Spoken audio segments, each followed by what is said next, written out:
मैं सप्ताह में 2-3 बार नॉनवेज खाता था, अब मैंने और मेरे पूरे परिवार ने नॉनवेज खाना छोड़ दिया। पर महाराज जी मैं शराब पीना नहीं छोड़ रहा, क्योंकि मेरे मन में मानता हूँ कि इससे किसी को कोई नुकसान तो है नहीं। महाराज जी कृपया करके मेरे मार्गदर्शन करें कि मैं अपने मन को कैसे समझाऊं, क्योंकि आपने कहा कि शराब पीने वालों की आप हमारी बात सुनिए, 3 गुण हैं, शतोगुण, रजोगुण, तमोगुण।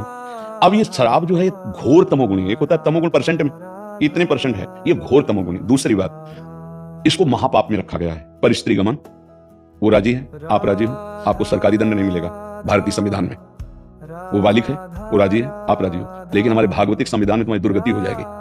अगर तुम्हारा ब्याह हुआ है, गृहस्थी में हो, तुमने पानी ग्रहण किया, वो तुम्हारी पत्नी है और तुम उसको छोड़कर किसी और पर स्त्री के साथ ऐसा बर्ताव करते हो, तुम्हारी दुर्गति हो जाएगी। एक लेबर जब 500 रुपया मेहनत से कमाता है ना, तो वो चटनी और मिर्च और रोटी पा पाता है अपने परिवार के बच्चों। तुम कमा रहे हो और 500 रुपए की शराब पी रहे हो। अगर वही 500 में तो 2-3 आदमी का पेट भर सकता है।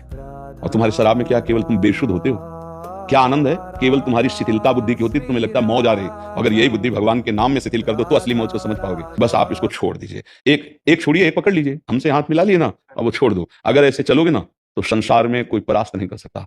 नाम जापक और भगवान सब ठीक कर देते हैं। और हो सकता है कभी पाप के परिणाम में कोई दुख आ जाए, उसे चुपचाप सह लेते हैं, नाम जप करते हैं तो सब समन हो जाएगा। भगवान कृपा करें इसी जन्म में हमारा काम बन जाए।